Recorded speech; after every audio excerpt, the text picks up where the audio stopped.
Hello everyone, welcome back to the channel. Today's story is one that shakes you to your core, not only because of the violence, but because of the reason behind it. It's about a young life lost, a secret love hidden from the world, and a horrifying attempt to erase both truth and identity. It's a story about fear, shame, and the dangerous cost of living in secrecy. This is the case of a teenage trans girl murdered by the very person who claimed to love her, a man who wanted to hide their relationship from everyone around him. The victim was just 17. Her friends described her as kind-hearted, gentle, and funny. She had a way of making people feel safe, even though she herself never truly felt safe.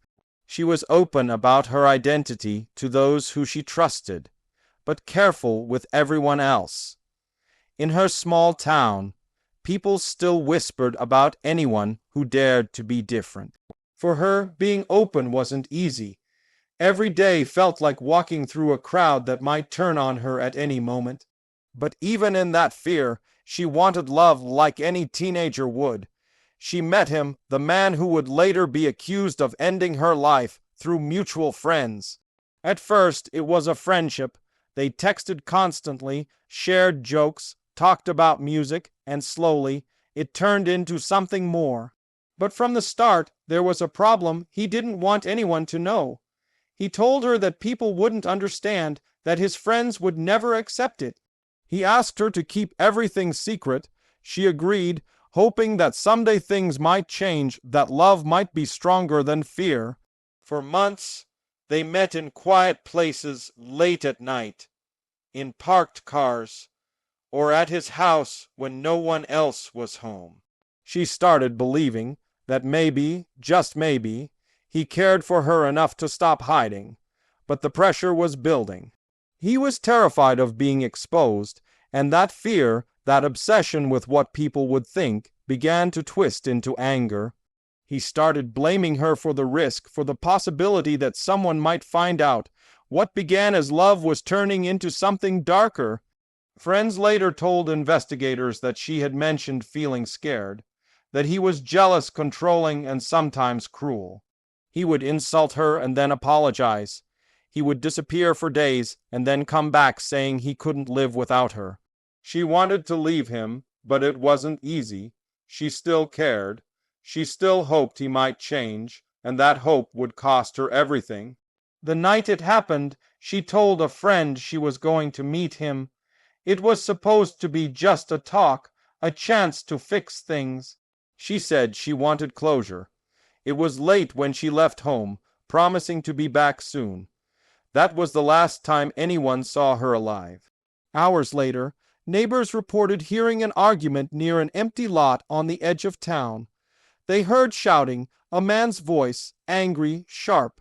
Then silence. When police arrived the next morning after a missing person report, they found her body hidden under brush, beaten and stabbed. It was brutal. Investigators described it as an act of rage, but what they also found was evidence of a secret life. Text messages, photos, and call logs that pointed directly to her boyfriend.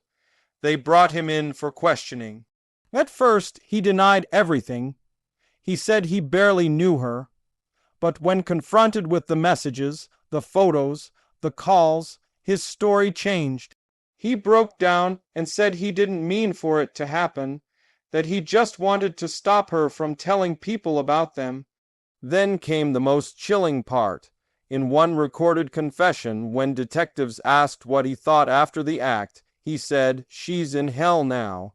Those 4 words spread across social media, repeated in headlines and comment sections, symbols of pure hatred and fear, twisted into violence. For investigators, it was the clearest sign of motive. He wasn't just hiding his relationship. He wanted to erase her existence. The prosecution would later use that phrase to build their case.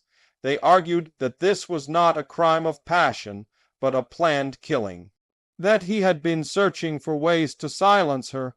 Digital forensics showed deleted messages and a pattern of threats. Friends of the victim testified about times she had confided in them. that he said he would end everything if anyone found out. Those small warnings, ignored at the time, became central to proving intent. As the case moved to trial, the community found itself divided. Some refused to accept the truth. They didn't want to believe that one of their own could commit such a hate-driven act. Others demanded justice. Vigils were held in the park where she used to hang out with friends. Candles lined the street outside her home. Photos of her smiling face appeared on posters with messages like "Her life mattered" and "Say her name." For the people who loved her, this wasn't just about punishment. It was about being seen. Inside the courtroom, every detail of her life was dissected. Defense lawyers argued that the accused panicked, that he feared exposure and acted without thinking. They painted him as a confused young man under pressure, not a monster. But prosecutors showed the jury a different picture of a person who made choices, who hid his tracks, and who left behind a message of hatred. They played the recording where he said those 4 words. The room went silent. Even the judge looked shaken. The jury took just 2 days to deliberate. They found him guilty of first-degree murder and of attempting to destroy evidence. When the verdict was read, her family cried quietly. There was no celebration, only relief, because no sentence could bring her back. But at least in that moment the truth had been acknowledged, that she was not a secret, not a mistake, and not disposable. After the verdict, reporters asked the victim's mother what justice meant to her. She said, "Justice isn't just prison time. Justice is people learning to love their children as they are. Justice is no other mother having to bury her daughter because someone was ashamed to love her." Her words echoed far beyond the courtroom. They became part of a larger conversation about identity, acceptance, and violence against trans people. For investigators, the case left deep scars. Detectives who worked on it said it was one of the hardest they'd ever seen, not just because of the brutality, but because of the silence that surrounded it. Many people in the community had known about the relationship, but said nothing, afraid of gossip or backlash. That silence became a shield that allowed the violence to build unnoticed. It's a painful reminder that sometimes what's hidden in plain sight can be the most dangerous of all. In the months that followed, documentaries, op-eds, and discussions tried to make sense of what happened. Activists pointed out that crimes like this don't happen in a vacuum. They happen in a culture that still treats trans people as shameful or invisible. They happen in environments where being different means being in danger. And they happen when fear of judgment outweighs love and humanity. To many, this case symbolized the darkest side of secrecy. Relationships kept in the shadows, identities erased, people silenced. When someone kills to protect their image, it shows how powerful social stigma still is. It's not just one person's crime. It's the reflection of collective prejudice. It's a mirror we're forced to look into, whether we like it or not. Her story has now become a lesson. Schools and community groups use it to teach awareness about gender identity and violence prevention. Her friends have started scholarships in her name to help other trans youth finish school and find safe spaces. And online, her name continues to trend every year on the anniversary of her death, not as a victim, but as a reminder that love should never be hidden and that truth should never cost a life. But even with these changes, the pain lingers. Her family still keeps her room the same, the posters, the clothes, the notebook where she wrote about her dreams. Her mother said she sometimes sits there just to feel close to her. In one entry found after her death, she had written, "One day people will understand. One day I won't have to hide." That line breaks hearts every time it's read, because she never got to see that day. What makes this case unforgettable isn't only the crime, it's the emotion that surrounds it. The fear of discovery, the desperation to fit in, and the tragic outcome when love is poisoned by shame. Every community has people like her, trying to live honestly but forced into hiding, and every community has people like him, torn between love and image, making choices that destroy both. As we tell her story, it's important to remember the human behind the headline. She wasn't a statistic. She was a daughter, a friend, a dreamer. She laughed at silly jokes, listened to pop music, and believed that love could fix everything. She was wrong about that, but she shouldn't have had to pay for it with her life. Her killer sits behind bars now, but his sentence is not the end. The real sentence is on society to learn, to change, and to make sure no one else dies because of who they are or who they love.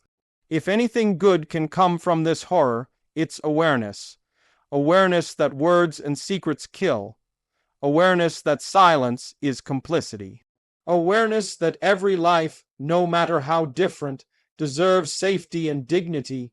If you've watched this far, take a moment to think about what acceptance truly means. It's not slogans or hashtags. It's listening without judgment.